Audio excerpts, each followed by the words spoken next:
Ever heard someone saying that we shouldn't be stereotyping? I found a video in which a fellow YouTuber had something very interesting to say about it. Been some interesting interactions on YouTube recently between elements of the atheist community and what I would describe as a group of people, many of which are atheists.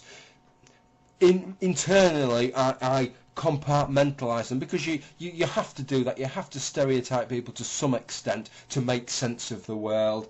I stereotype these people as the YouTube communist feminist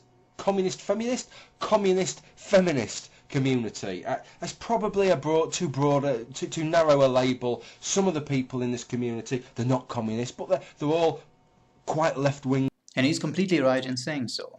You need to group everything you know into concepts in order to make sense of it all. That applies to people as well. Only then it is called stereotyping, and it is supposedly a bad thing. In the video of the fellow YouTuber I was quoting, he was drawing connections between Marxism and feminism, only as a side note really. But this is a kind of connection you can only draw if you stereotype. You cannot draw this connection from individuals alone, because just because some individual happens to be a Marxist and at the same time a feminist, that doesn't mean anything. And if you have a number of examples of this kind, that doesn't mean anything again. It is only when you group them together into concepts, that is, if you stereotype, that you can actually make a conclusion. And you might disagree with that conclusion in this particular case. That doesn't matter. The point I want to make is that you have to use stereotypes in order to get anywhere, as far as knowledge about people is concerned. This is no different than categorizing celestial objects into stars, planets, and other types in order to gain knowledge about what's going on in the sky. There is no difference to the example I was giving in my previous video about grouping words together in the categories of human words, natural words, and mathematical words in order to draw the conclusions I've been drawing in that very video. So what does it actually mean when people say you shouldn't think in stereotypes? It could mean that they think you shouldn't disregard the individual. You might have concluded something about a group of people, a concept, a stereotype, and conclude something from that of the individual in that group. But that is the same thing with inanimate objects. It's the same thing if it is about words, if it is about celestial objects. There is no difference between the two. And why would someone advise you to make a mistake in the realm of people, but not advise you to make the very same mistake with inanimate objects? That doesn't make any sense. Of course, the damage would be the same in both cases. In both cases, you would draw wrong conclusions. There is really no reason why you should advise someone to not think in stereotypes and mean you shouldn't make a specific error in thinking regarding abstractions in the realm of people, but not to give you the same advice in the realm of celestial objects or words. There is no reason for that. And that is why I don't buy it. That is why I don't think that people who say you shouldn't think in stereotypes actually mean anything that makes any sense. Otherwise, they wouldn't give you that advice regarding people alone. They would give you that advice as a generic advice, as an epistemological advice regarding all categories of things you might want to group into concepts, and not just people alone.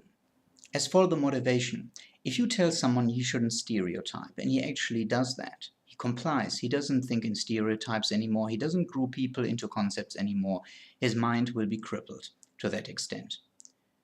You might argue, who in their right mind would stop thinking in a particular area just because someone else told him so? That strikes someone as a bit absurd. I can understand that. In my previous example about C++, where I was evading something and I was arguing against someone else, well, that's another matter, because C++ is a very high-level thing. It's intricate and there are a lot of things to know about it.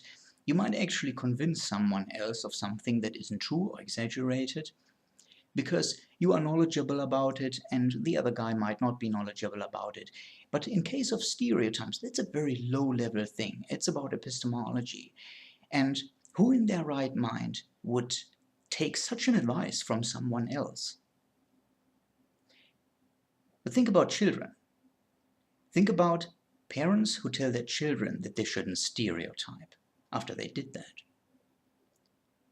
This is the kind of group that would buy such an advice, because children have no way of knowing why their parents would tell them such a thing if it wasn't good advice. And now I don't want to imply that parents do this intentionally.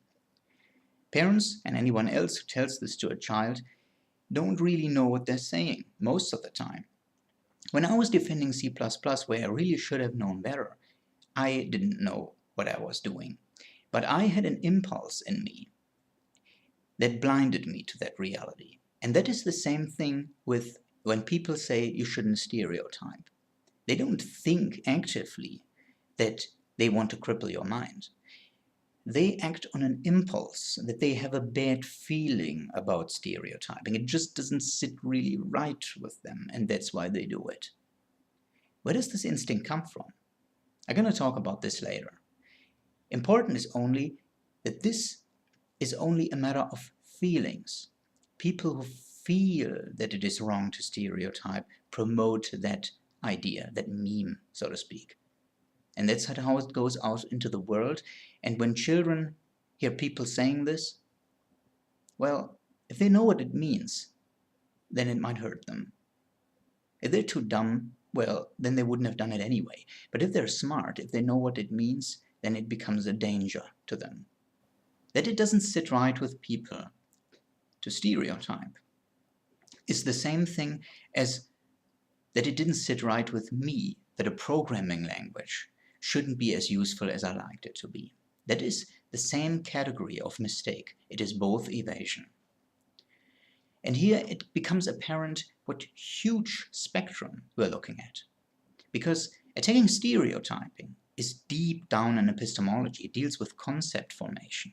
Whereas C++ as a programming language is a very high-level tool for a very specific kind of problem. This is the spectrum we're looking at. Reason can fail on very, very many levels. And that is important to realize, because there is a